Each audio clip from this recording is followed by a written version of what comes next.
Okay, I think the recording has started. Right. Yeah, so let me just begin.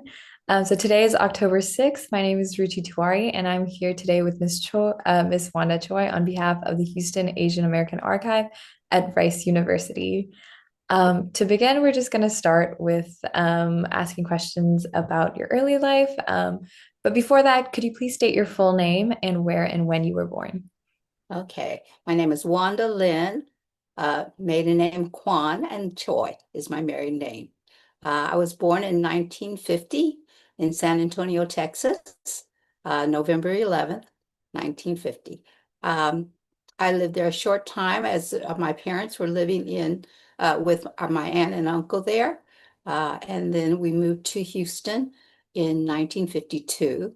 And we grew up in the Ship Channel area here in Houston, and had a family grocery store, which the whole family worked in, including additional relatives as needed. So had a that's my basic uh, childhood. I went into the neighborhood uh, school, Franklin Elementary. That was mostly a Hispanic neighborhood. And so my father and my grandfather both were pretty fluent in Spanish, uh, but my parents spoke Chinese, the Toistan or village talk or the Cantonese style Chinese. However, as American borns, we did not pick it up very well. So they mostly spoke it when they didn't want us to know what they're talking, though they wanted us to learn. So they sent us to Chinese school for a while, but it didn't stick too well. But uh, I progressed to go to uh, let's see, I went to Briscoe Elementary, Franklin Elementary, and Briscoe Elementary, and Edison Middle School. And then I finally went to Milby High School, all in the southwest side of Houston. Okay. Yeah, thank you. And could you describe your household that you grew up in, your siblings, relatives? Yeah, just a little bit about that. I have four siblings. I'm the second of five. I have an older brother uh, who is an attorney today. I'm second, and became an elementary teacher. My sister is a doctor of nutritional science. So she has worked as a dietitian and for the city and so forth. Then I have a brother who is a sportscaster who had a career out on the West Coast out in the San Francisco area. And he's retired now, but does personal interviews and videos of Asian American personalities. My youngest brother is also an attorney, and he's practicing here in Houston as well. So my mom and dad actually met in San Antonio through my aunt and uncle. But my dad was serving in the service, and so they started as pen pals. And so when he came back, they met and got married in San Antonio and worked in my uncle's grocery store for a while, and then moved to Houston as they had heard that a growing Chinese community was starting here. And so we have lived in Houston for since 1952. Um, I had a very good childhood. My parents were Christians, and so we became part of the first Chinese church in Houston, which started in 1953. And so they were like founding members, and we have remained there. Most of our family has remained there since today, which is still operating now in the Memorial area off of I-10. So we had celebrated just a few years ago our 70th anniversary, but we were the first bilingual Chinese Baptist church in Houston. And so we now have a congregation of Cantonese, Mandarin, as well as English. Um, but as a teenager, I had a wonderful childhood. My parents were very supportive of us having friends and attending church. So we had choir, and our teen years, we had camps, and we helped out in Vacation Bible School. We were very active in the church. And so we went on mission trips, and I had the opportunity to travel to China and almost annually going down to Mexico to also conduct vacation Bible schools. And my husband helped out in construction work where we built and repaired churches. And when our boys, we had three sons, uh, were in teen years, then we took them down there too, which they enjoyed. So it's been a wonderful childhood. And today I have three sons, three daughter-in-laws, and four grandchildren. So Yeah, that's thank you kind of so it in a much. nutshell. Yeah, thank you for sharing. I know you talked a little bit about your neighborhood, but if you could maybe share a bit more, just I guess who all you were around, you used to play with, what Right, maybe things were in your neighborhood, things like that. right. It was mostly a Hispanic neighborhood, but we got along very well with the neighborhood. We were very congenial, and it did help that my father and grandfather spoke Spanish, but a lot of people spoke English. And the families back in the 50s and 60s were very solid families. We played with the kids in the neighborhood. We had very good friends that were Spanish, but when we went to school, there were very few Asians in our neighborhood, so we were like novelties, especially in the elementary school. We had a few Asians that were also in the same high school, but for middle school and for elementary, we were like the only family for a while. But it didn't keep us from participating. I had good Hispanic friends as well as Caucasian friends, and we participated like in choir and little talent shows and things like that. In uh, in high school, I participated in um, debate teams and things like that. So, and also in choir as well. But the music has been a big part of my life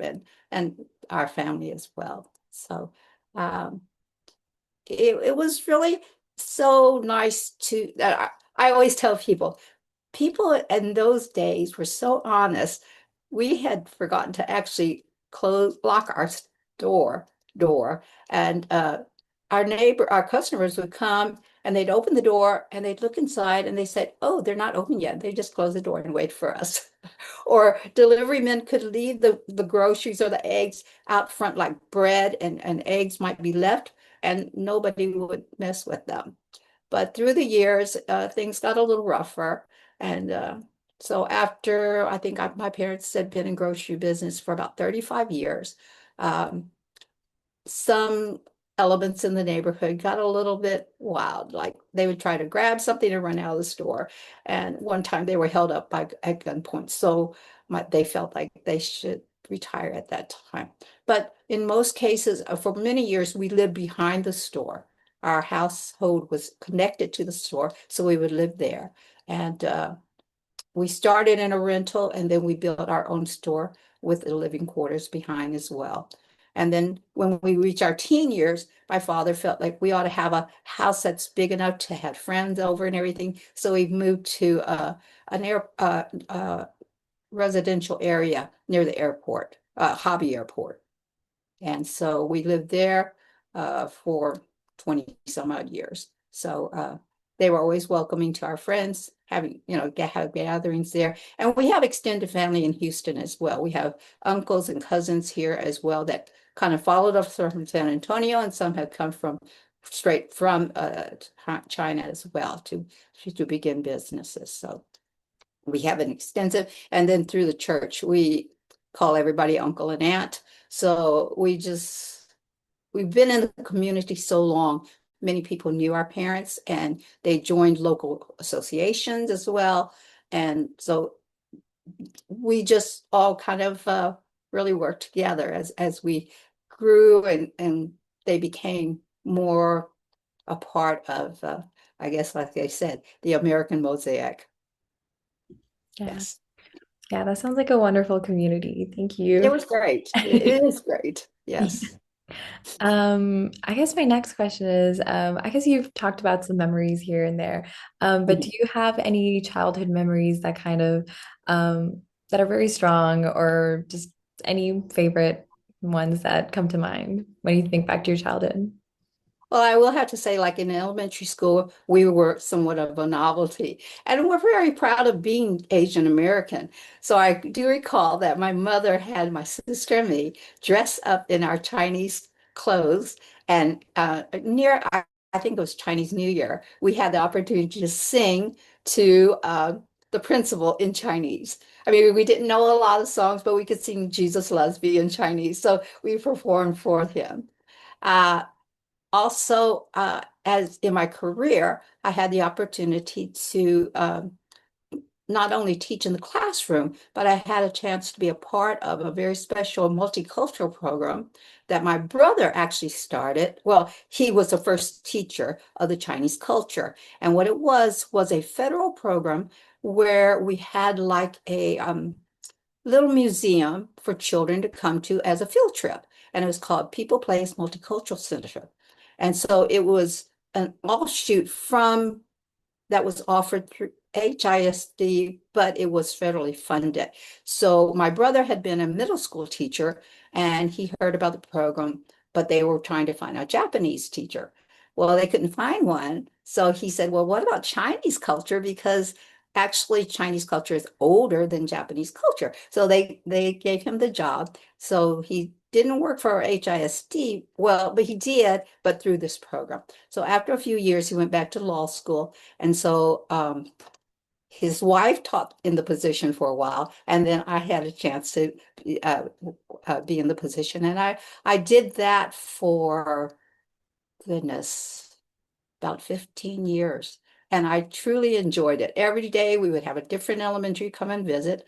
The children would come and visit the rooms, and we would call it the magic of the world. There was a Mexico room, an African room, a German room, an Indian room, and a China room.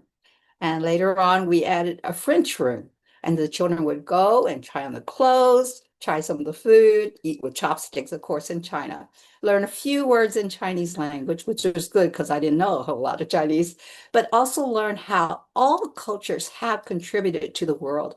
And so we would begin and end in the USA room, and at the end, we would review. And many children, I was very pleased, would say, wow, so many things started in China. I mean, up until that time, all they knew was the kung fu fighting. And so it was nice to expand their appreciation and their knowledge of other cultures in a fun kind of way. And I really felt the program was excellent. I even had a chance to go to Washington to present it to in Washington to other educators. And unfortunately, when testing became such an issue in all school districts, they decided to cut our program. So I went back to the classroom, but I was very sorry to see that particular program dismantled. So that was one of my highlights. And I will say that one of the visitors that came to our center was President George Herbert Bush. And he had been an ambassador to China. And so he came in speaking Chinese to me, and I was a little bit befuddled because I couldn't really answer him back in Chinese, but I was very honored to have that opportunity. So anyway, Yeah, that sounds like a magical place. I just wish it would still start continuing.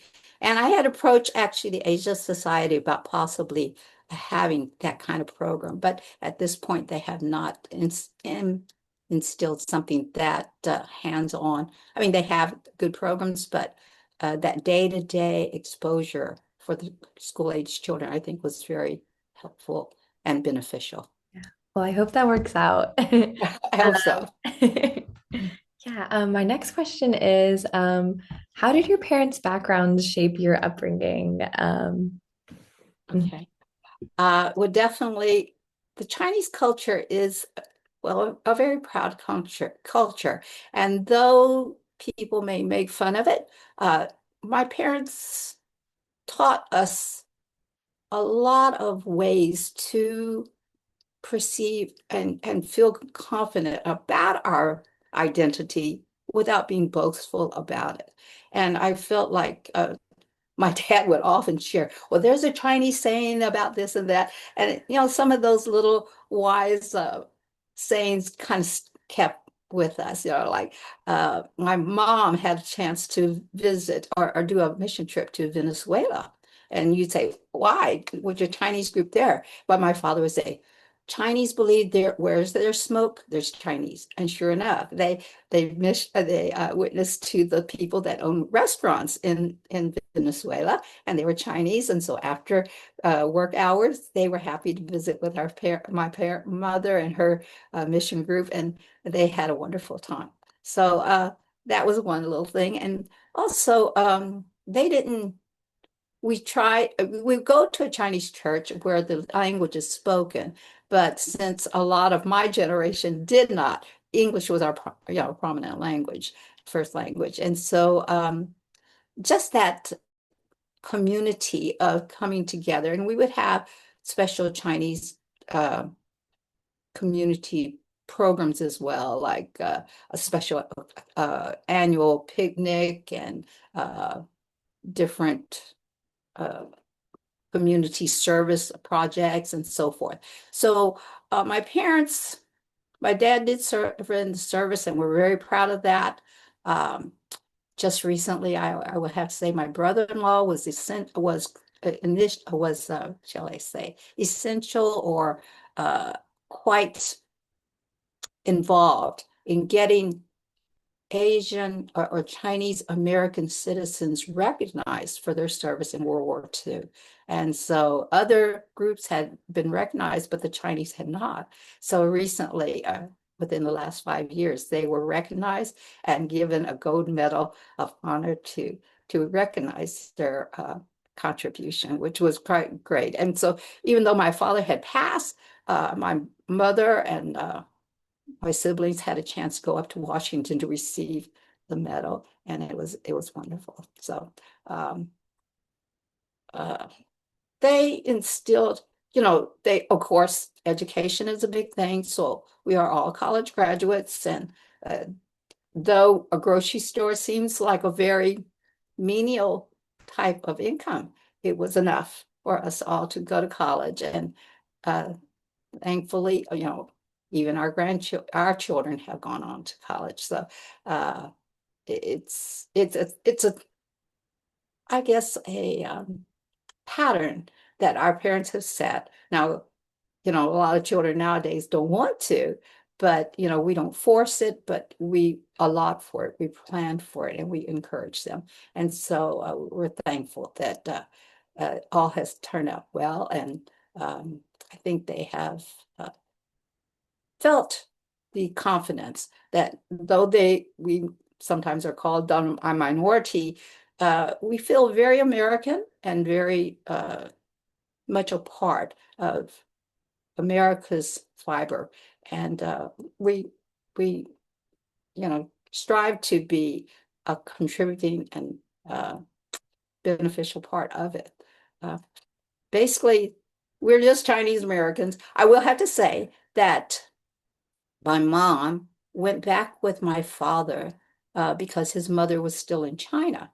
And so when he went there to use his GI Bill to finish his education in China, she had her first child in China. So it was very unusual because no medicine, traditional Western medicine. So she gave birth to her first child through a midwife. The facilities were quite different. Modern plumbing was not in the village. And so even though she was in what they call the city, it still was certainly not a hospital setting and so forth. So she experienced that, and she had my father and my mother had a chance to take all of my siblings back to the village to see what it was like to live there. And it was a great experience for us. So we went back in I think 1998. So that was quite an experience for us. So anyway, Yeah, it's so nice to hear how they were able to like have bring such balance between your yes. Chinese culture and then also the American culture here, um, without much like compromise. But maybe talking a bit more about your family and specifically their migration story. So, how they Mm. came from China to the US. Yeah, so if you could just speak on that. As typical, my grandfather came first and he kind of, I guess, scouted it out. And so after he would make frequent trips back, he would work here in the States and see, what the conditions would be and what the opportunities were. Uh, he would go back after every few years to visit his wife and to, settle down for a little bit. So I have subsequent uncles and aunts from those visits. So when my father was I think he was about 12 years old, he came with my grandfather to the States, and they came through the West Coast, I think around, let's see, I forgot which island that was.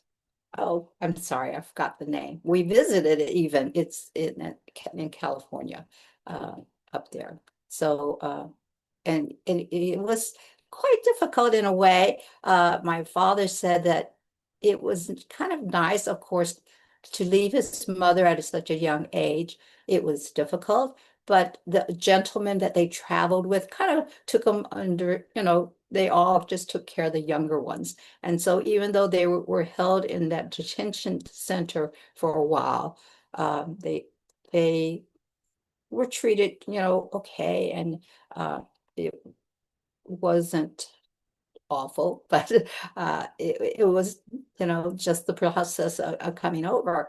So after they passed all of those interrogation and I guess registering and so forth, then they made their way to Texas because that's where most of our previous relatives had come.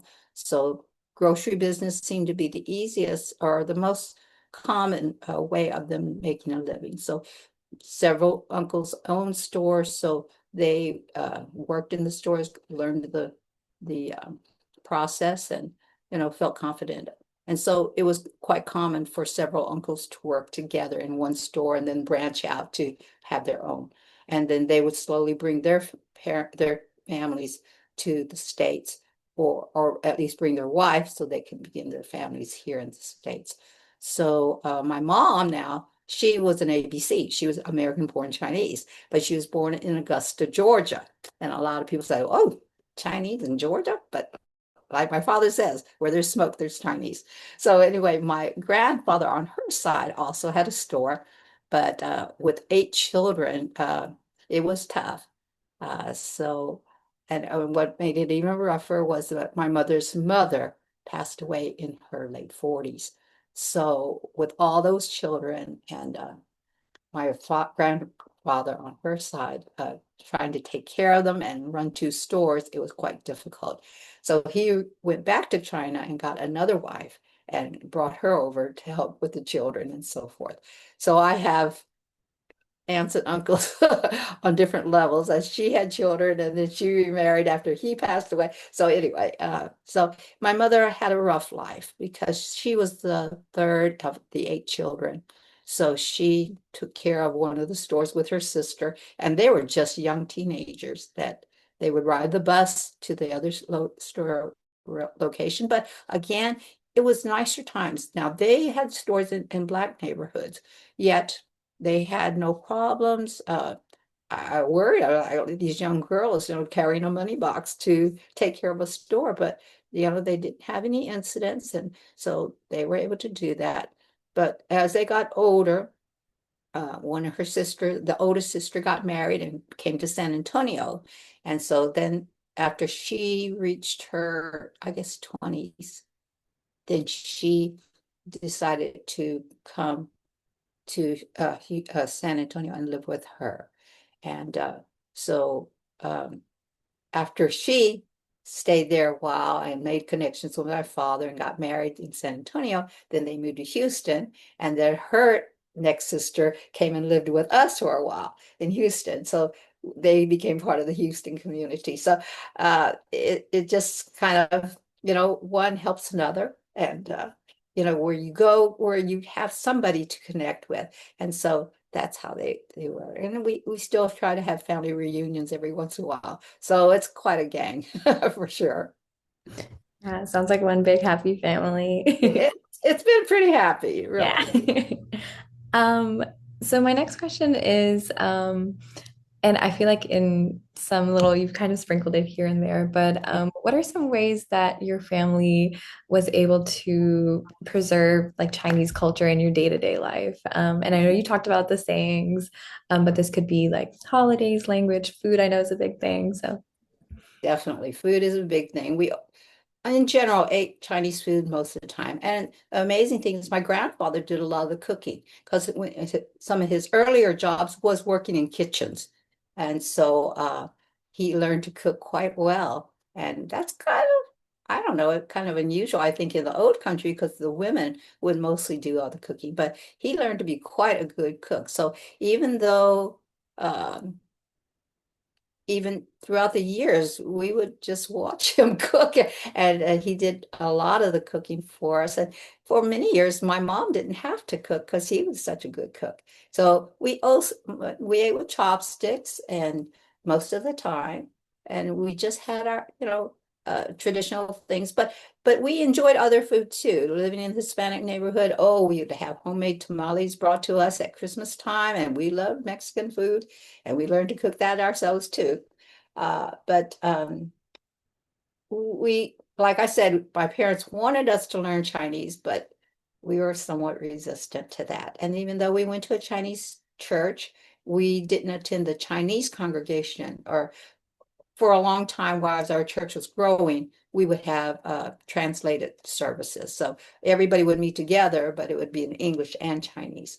So we heard the Chinese language and we learned some when we went to the Chinese school that was sponsored by our church, but it just didn't stick. And just, well, that was it. We always practiced or celebrated Chinese New Year.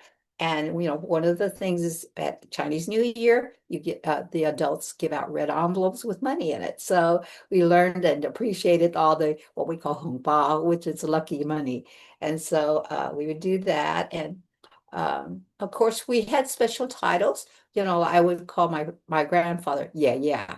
And now my children call me Yin Yin. And they okay. Chinese titles are very gender specific and also patriarchal. So I would call my father's father, yeah, yeah, and I would have called his wife Yin Yin. But my mother's parents, which I never got to meet, would have been my Gong Gong and my Po Po. So uh, that's how it goes. So I only have boys. So my grandchildren could just call me Yin Yin. So I'm not popo to anybody. But my other kids may call they're right people the right titles. But it's when you hear it, then Chinese know how are you related to that person. And even in uncles and aunts, there are certain titles that might be given. So, but like in our church, we would use it just in general. All older ladies, they're not really related, but we would call them Paul or Popo. So we would learn that kind of, I guess, hierarchy of respect.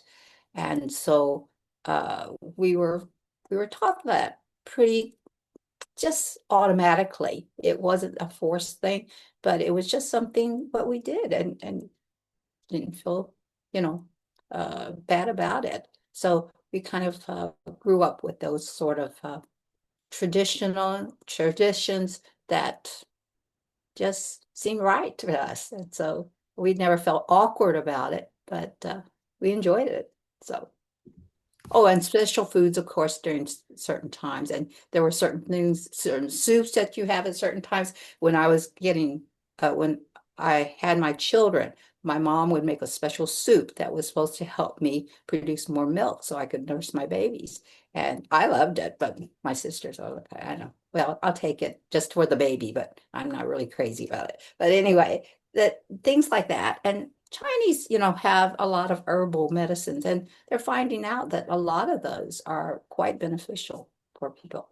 So anyway, Yeah, I thank know I you can for sharing. ramble on. This is probably No, more information than you need, but anyway. no, no, we welcome it all. Thank you. Yeah, and it's also really similar in Indian culture. We differentiate between which side, so you know exactly Oh, who it's oh, referring to. So it's nice to okay. hear that. And then my next question is more about if you faced any cultural or challenges with your identity growing up as Chinese American. I know you mentioned that the Chinese families were few and far between, especially when you were younger. So if that posed any kind of difficulties, yeah. I personally didn't receive a lot of negativity. I I know there'd be little, with the slanted eyes or something like that, but nothing violent. And like I said, I was so happy to what enlarge uh, the view of Asians for children when I was teaching at People Place. That was my joy, and for them to see the value of other cultures, I thought was so very important for them. Um, I know even my children, I don't think they ever were in fights, though my husband said that he was, uh, kind of challenged, maybe as a guy during that time, because they kung fu shows were on. They just expected everybody to know how to do that, but he could, so he could defend himself. So anyway, I think he came upon some people that did kind of challenge him. I don't remember my brothers in having that much. We kind of got along with everybody pretty well. And my sister still speaks Spanish very well. So she's been able to use it in her profession. So Yeah. Well, I'm happy to hear about that. Yeah, next, we're kind of going to transition to talk more about just aspects of your education and schooling. So to start off with, did you have a favorite subject in school and any teachers that you think back to fondly that left a mark? I remember in third grade, I had a teacher named Ms. Patterson, and I don't know, she always seemed so friendly and just invigorating. I kind of remember her standing on top of her desk just to get everybody's attention. And she was so kind that even when you misbehaved, she might be out of the room and she would come in and say, "Okay, who is being naughty?" And we just on in the honor roll. I mean, just an honorable system. Just will volunteer and take our pops. Back to then, they would pop you. Of course, yeah, with a paddle, and so you just take your pop and sit down. That's it. But she was just a very likable teacher, just always smiling. And so she impressed me a lot. There was also another Miss Ackerman that I remember that just really was just a very warm teacher that I admired. Um, let's see, basically, there was a speech teacher I had in high school that was uh, I was quite fond of as well, but almost to a little bit of having a crush on him. So that he was just encouraging, and I enjoyed him as much that also. So, but Yeah. And then did you have any favorite subjects or things that you were drawn to? well, actually, it's the ancillary subjects I enjoyed the most. I liked art and I like music. And um, I, hmm, quite honestly, it's kind of ironic. I wasn't a very strong uh, reader, but maybe that's why I stayed in elementary school level, because I felt like I didn't like things too deep or lengthy, but for to relay the essence of a children's book, I could do that much more. So those sort of things I enjoyed, just the simplicity of good thoughts and positive uh, reinforcement. Yeah. So No, I absolutely love children's books. yeah, I have quite a collection myself, even now. I love that. Next is so eventually what college did you end up attending? What year and then what degree did you hold? In what like Yeah. school? I went to University of Houston from 68 to 72. I graduated with an elementary education degree. Yes. But just a bachelor's. My mom kept wanting me to go for a master's, but I never took time to do that. Lovely. And then were there any defining moments that you had in college or memories that you recall that shaped your life? Nothing, I'm sorry to say, nothing really stands out.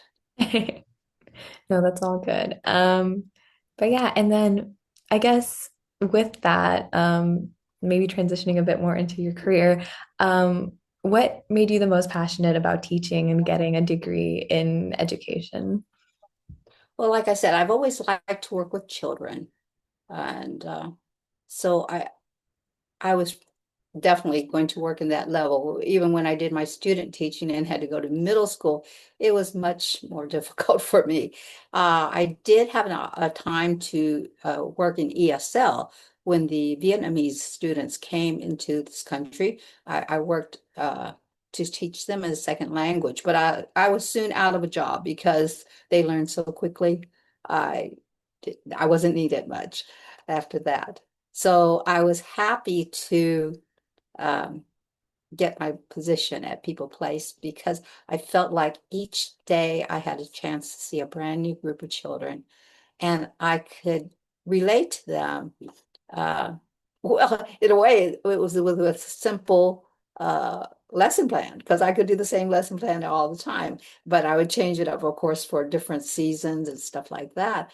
But with the different children, just to emphasize the main points was a treat for me. And I enjoyed decorating my room to look and represent my culture, as well as I even helped other teachers do that. So I was able to utilize some of my art uh, hobbies to help them. They often had my Vietnamese friend who is really unusual. She was Vietnamese, but she taught the French culture because she was raised in a French boarding school.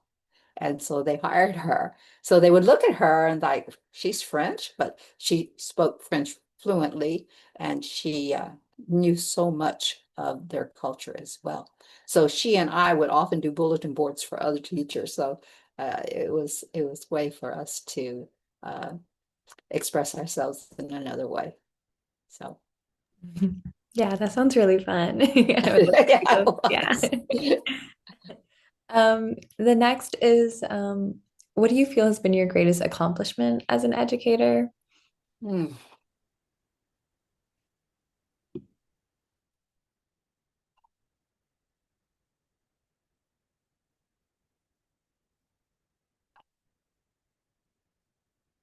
I know it seems so minor, especially because I just enjoyed my position and my years at People Place so much, just to awaken the children to see the value of each. I think that was my greatest accomplishment. Each year we would also have a special cultural festival at the administration building. And it was just my joy to take a group of students there to represent Chinese culture. Of course, they weren't Chinese, but they were representing the Chinese culture, and they were happy to do that. And just to see the I guess, gathering and the cooperation and the appreciation of each one was so nice. And I really, they called us Miss China because they didn't always remember our names. So they would say, this is Miss China, this is Miss India, and so forth. So it was just, it was the joy, it was the highlight of my career, really. It's not a traditional position, but it was something I truly enjoyed the most. Yeah. And I can just say, like, from my own experiences of like looking back into elementary school, like those are the moments that you remember the most. So I Yep. bet I bet you it was really something memorable for the kids that they took away. Um, my next question is more about like community. So Mhm. in what ways do you engage with the Chinese or broader Asian American community in Houston? Mhm. And I know you talked a lot about like volunteer work and a lot of faith-based organizations and work that you've done. So just elaborating on those. Okay. I would have to say that my personal com community service is usually through the church. Uh, so in doing mission work or um, any type of gatherings, uh, most of my interaction is through projects through the church. And but I will have to say, on a family perspective, my sister, being in the health profession, was one of the founders of Hope Clinic, which is now serving, has a health care provided in over 20 languages. And for people that are, you know, minimally insured and so forth, uh, they have expanded from what the church, our church started, is meeting in Chinatown area a few hours once a week just to see anybody that needed some kind of health care. It has now grown to a multi-million-dollar facility out on, I can't even think of the road right now, but if you look up Hope Clinic, you will find it is a spectacular building today. And it is just a state-of-the-art facilities and services, not only Asian for sure, it really is open to the kaleidoscope of cultures here in Houston. And it's just an amazing thing. So she has broadened, and she is now on my sister is on the board of the AARP of Texas and so forth. She worked for the city of Houston, their health department. And so the involvement in each of our spectrums has been to expand from our family out. My brother, uh, number one brother, is an immigration attorney. He has one of the largest immigration firms in the United States. And so, yes, so uh, Gordon Quan is his name. He also was the only Chinese American who has served on city council, and he was a mayor pro tem for a short period. Let me see who else. So my brother, Gordon is, you know, his involvement is with all cultures. I mean, he has, you know, all the Indian garb to go to the Indian festivals, and he has the uh, Asian, Chinese wear, of course. And he goes to the Hispanic groups, and you know, because that's our own neighborhood, and you know, we still have some connections to them, and they still remember my dad being down by the ship channel because that's where his store was located. So you know, we feel a camaraderie to all of these different groups. And then there's my brother Rick, and you know, being a sportscaster for many years, over 25 years, then he was able to, you know, share our personal experiences with other people as he travels around. And now, like I said, he is making videos of outstanding Chinese Asian Americans, and I know he was able is planning to do participate in a film festival in the spring here in Houston. So we're looking forward to that.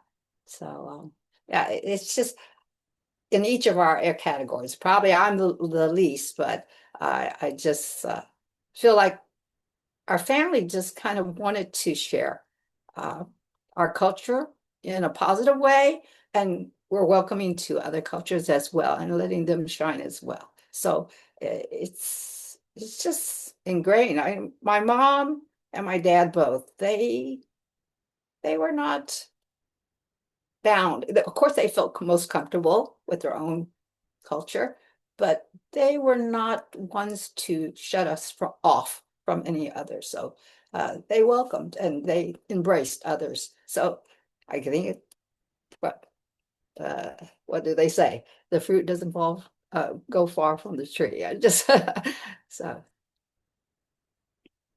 Yeah, no, I think they raised some really beautiful and outstanding children. And yeah, definitely heard of the Hope Clinic. That's like wonderful to hear. Um, so next I'm going to transition a bit into talking more about your family and personal life. So could you tell us a little bit more about your more nuclear family? And if you'd like to share maybe how you met your spouse. But yeah, just those little bits and bits. okay.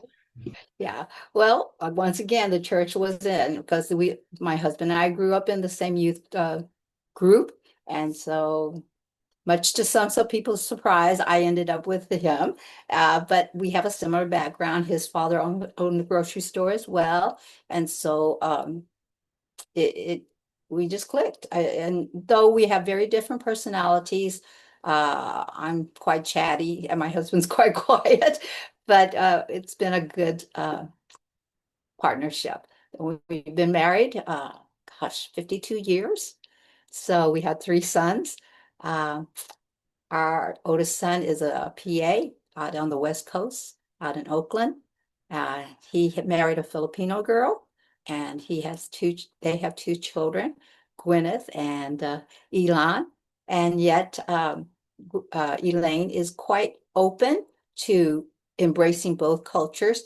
As a matter of fact, their son is attending Mandarin immersion school out in California, and they sent us videos, and Elon is just going freely writing and speaking in Mandarin. I have no idea what he's saying, but he's learning so well. And Elaine is trying to encourage him by saying, okay, what did you learn? Can you teach us that we can say? And so uh, the children are very athletic. My granddaughter just started middle school, and she's into golf and soccer, and she swimming, competitive swimming, but as well as making what special honor roll with her first report card. So we're just really proud of them. Our second son is in New York. Uh, he's a graphic designer, and he met a very sweet girl in China while he was in New York. When he left home, we just thought, Matt was our kind of our shy one, and I just couldn't believe he was leaving us. But he went up there and he met a wonderful girl, and they have two children. His wife is Justine, and they have a son and a daughter. So they have Elon and little Ripley. And so Elon plays the violin. They're quieter, but they're very, well, Ripley is not. She's very active, but she loves dance. But they're just so joyful. We're so happy to see them at any time. So our third son is a videographer. He lived in New York, but he recently moved to Philadelphia. And he and his wife actually went to Bel Air High School together, and they kind of knew each other, but they met in New York airport, and then yeah, kind of like what? here. So anyway, after that and dating a little while, they got married. And so at least her parents are here. So he not only comes back to Houston to see her parents, but us see us as well. So that's a kind of extra bonus. The only thing is they don't have any children, but they love to travel. And so uh, they do projects together. She actually was on the track to get her what is it, MBA? No, uh, oh yeah, she was in finance, so it's good because all of my daughter-in-laws are excellent partners for our sons because though they have many gifts, I think that their wives, provide the things that they need, like helping them pay off their student loans or just keeping the track of finances and or just helping them like uh, uh, Chrissy helps our youngest son with all the camera work and stuff like that and editing and stuff like that of all the videos. And so they do projects around the United States and they're hoping to do some in the Orient as well. So they visited Japan several times. And so they've been really fond of that country. So we told them next time they go, they need to take their father and me so they can show us around. So that's it. Three sons, three daughter-in-laws, and four grandchildren. Uh, so it's a nice family. We're very thankful for them all. Yeah, they sound like a sweet bunch. I'm so happy to hear it. So what were the most important lessons or traditions that you wanted to pass on to them?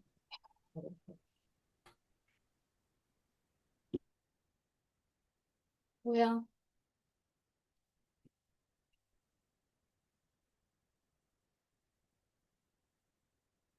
certainly we would like to see them grow up in the faith of the Christian faith.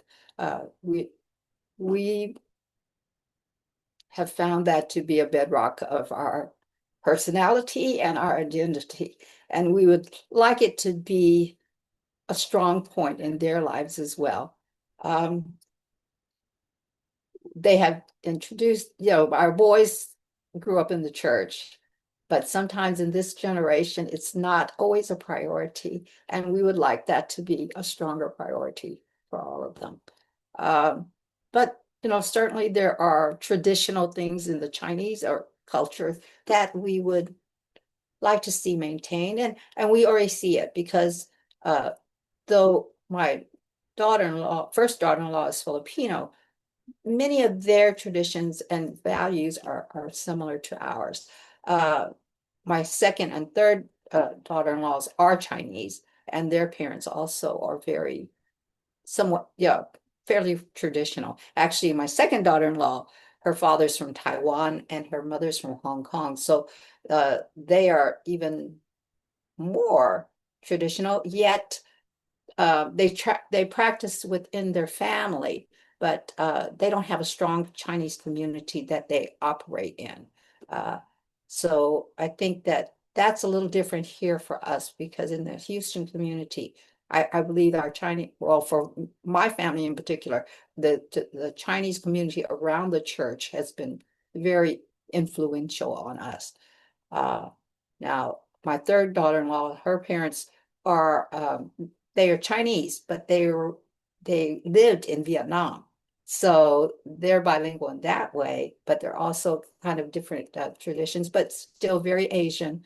Um, she's a, my daughter-in-law is the sweetest of all. I mean, she's very thoughtful, but she's an only child, so of course she's very caring of her parents and very thoughtful for them. And of course, I that's just a natural thing that you want your children and for generations to come to see that and to continue that type of attitude. So, you know, those values and practices certainly are endorsed and promoted in the Christian culture, but I see that in the Chinese or Asian culture as well. Now, there are some things in the Asian culture that are a little bit too superstitious for my part, but in general, uh, the value of education, though I will have to say that sometimes formal education is not always the best teacher. Family is key. I think it really is the basic foundation for all people. And to have a stable home is most important. So I'm really happy for my boys to all have very steady and happy homes. And I think that they're doing well to raise our grandchildren in that environment. So I don't know if that's enough, but basically that's what I'd say. Yeah, no, that's more than enough. Thank you for sharing. And talking more about, I guess, your time right now. And you've mentioned a little bit already, but how has your faith continued to play a role in your life now that you are retired? But yeah, even before that, if you just want to elaborate a little bit more. Well, it is a regular part of my life. Um, Retirement has given me a chance to uh, dig deeper into Bible study. I'm a part of what they call a Bible Study Fellowship, which is a worldwide uh, uh, Bible study program that once I retired, our church secretary had recommended that I go. And once I began, I haven't stopped. So at first it was very difficult because it is kind of in depth, but it tunes you in to study a portion of the Bible and discuss it with a small group to hear the insights of others and to grow your faith as you see how it has affected others. And so that's one thing that I've had a chance to dig deeper into the Word of God. Also, um, just my mother passed away in June, just 2 weeks short of her 100th birthday. And so, as we were getting ready to celebrate her 100th birthday, then, all the grandchildren were making plans to come. So, unfortunately, they were here for her funeral instead. But just being a Christian, it has been such a comfort to know that she was also a Christian.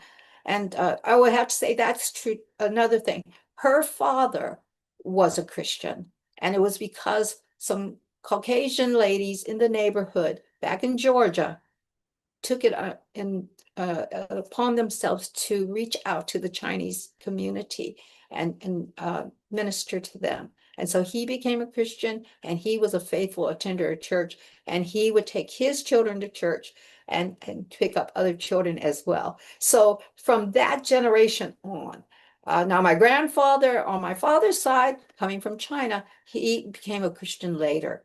But when my mom passed, she was ready, and we had the assurance of knowing where she is. And it makes such a difference that that definitely is an important part.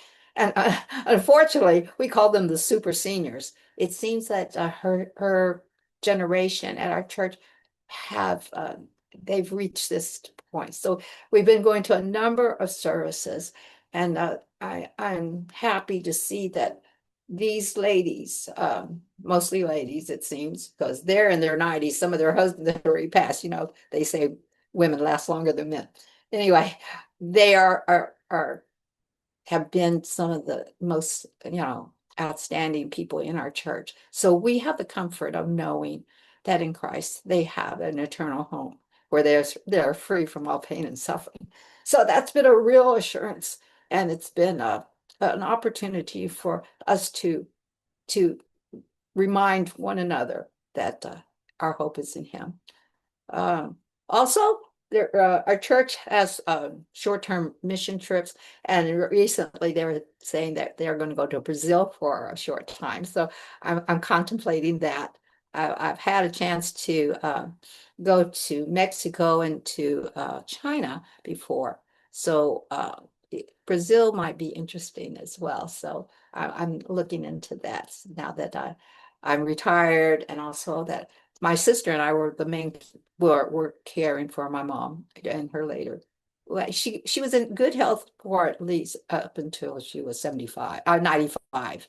So she lived very well. And even after 95, she was upset because she had to use a walker. So I'm like, Ma, come on, that's nothing. And then she had to get a hearing aid. She didn't like that. But she was still going to church. I would take her to church every week, and I'd live at her house for half the week. And so it's been an adjustment just not having to care for her, but of course we know she's in a better place.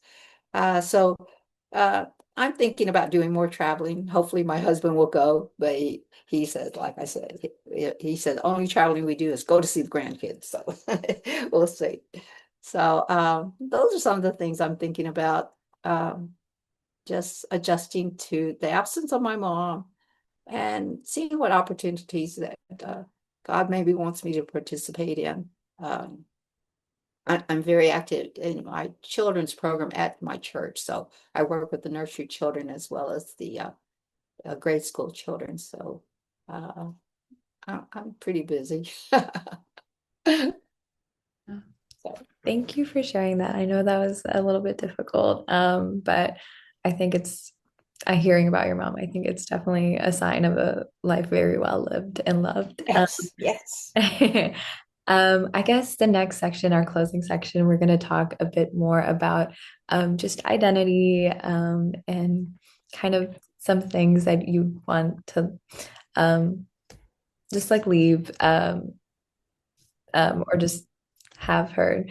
But the first question is when we ask this to everybody, it's how would you identify yourself self ethnically? This could be Chinese, Chinese American, immigrant, Asian, however you feel fit. Well, I would just have to say Chinese American. Like I said, I call myself an ABC, American born Chinese.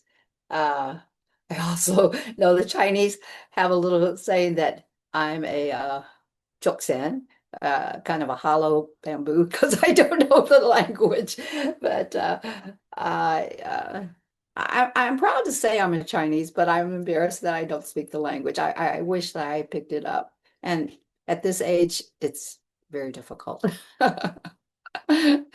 So yeah, I think it's funny because some people say, they used to say, "Well, you don't sound Chinese." And I'm like, "No, because I've always been in America here in America." So Yeah, no, thank you for that. Such a funny saying. yeah. And then, what do you feel most proud of?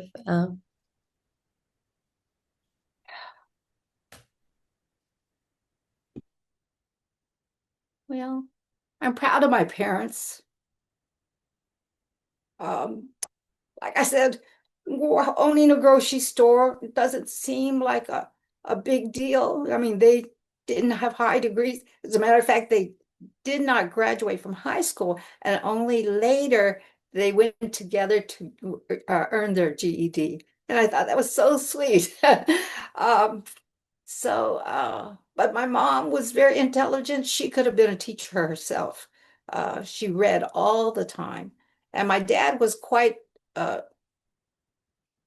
learned in Chinese culture, and he was often asked to speak at different, weddings or something like that. Yeah, he was quite, but I was proud that they just instilled a certain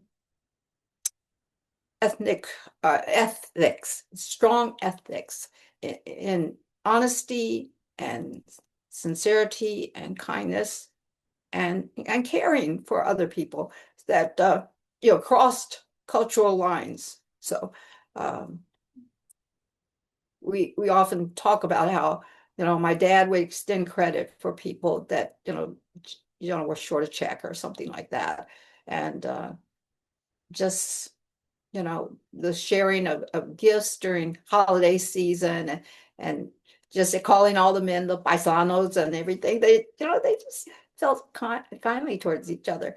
And my mom would usher people around. She was for some of the more Chinese speaking ladies, she would be the chauffeur to take them to their doctor's appointments or translate for them at the doctor's office and stuff like that. So they just were always giving people, and from their what resourcefulness or wise investments, they were able to put 5 children through college without loans.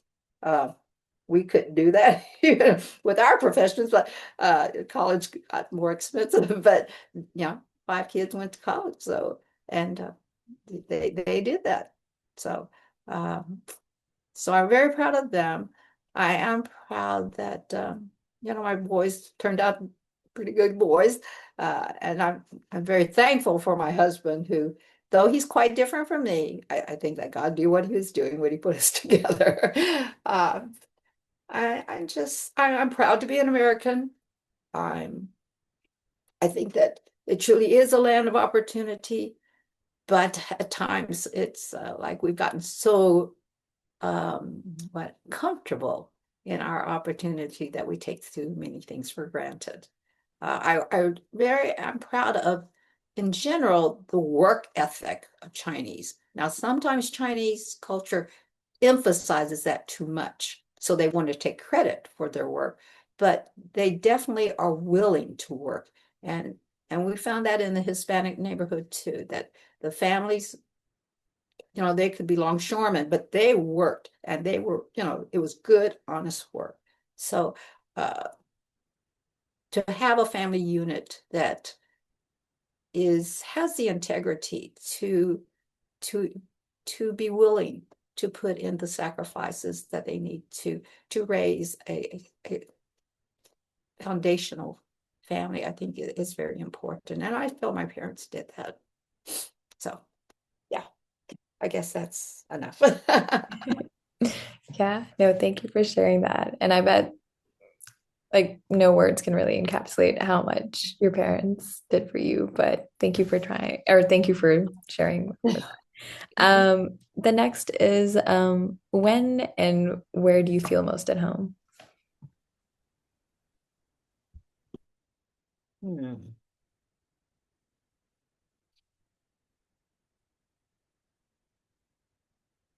Well,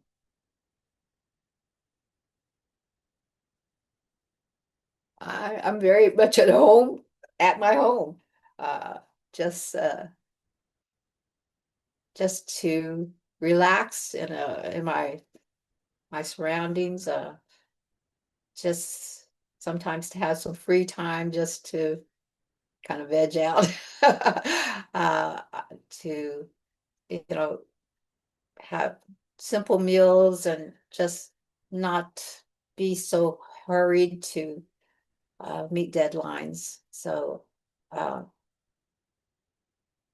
yeah, I'm pretty comfortable in most situations, but if I want to be most at home, I like just to be at home. Uh, I'm happy to be around friends. It's very comforting, but yeah, so keeping things simple. Yeah, not a fancy person. No, very sweet and simple. Um, the next question is, what are your hopes for the future of Asian Americans and Chinese American communities in Houston and even just in the US? Hmm.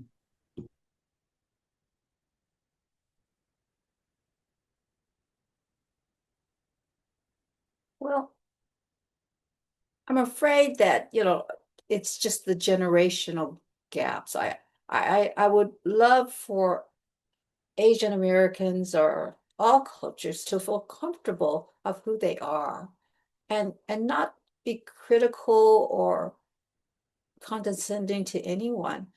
And I would like them to have a certain self-worth that they would want to, you know, show the best of themselves to others and to contribute to the good of others as well. Um, I I can't help but think that our society is going through some very difficult identity crisis. I mean, from basic things to just kind of absurd things. And the trends of what's popular sometimes surprise me, like, you know, tattoos and uh, crazy gimmicks. I see people getting so caught up in technology and screen time, and uh, I hear how children even forget how to communicate because they're on their screen so much. And you know, and I hear of children taking the lead in their homes and their parents giving in to them, which is no good. Uh, Children need to have, you know, boundaries, and not to force them, but to for them to come to the realization that their parents love them enough to guide them in a way. So it's just it's amazing to me some of the things that are going on in our nation. And I think we're in many ways going the wrong direction, and I really would like to see things go back to the old days. I tell you, sometimes it just seems so much simpler before. So anyway, I know technology is here and we have to move forward, but Yeah. uh, it can be kind of tough with some of the mindsets of some people. Mhm. So Yeah. No, I understand. Even for me, it's like everything's changing. It's at a yes, fast speed and it's like yes. hard to keep up, but also what you're Mhm. losing behind in that. Um, but next, I'd like to ask, what do you want to be remembered for?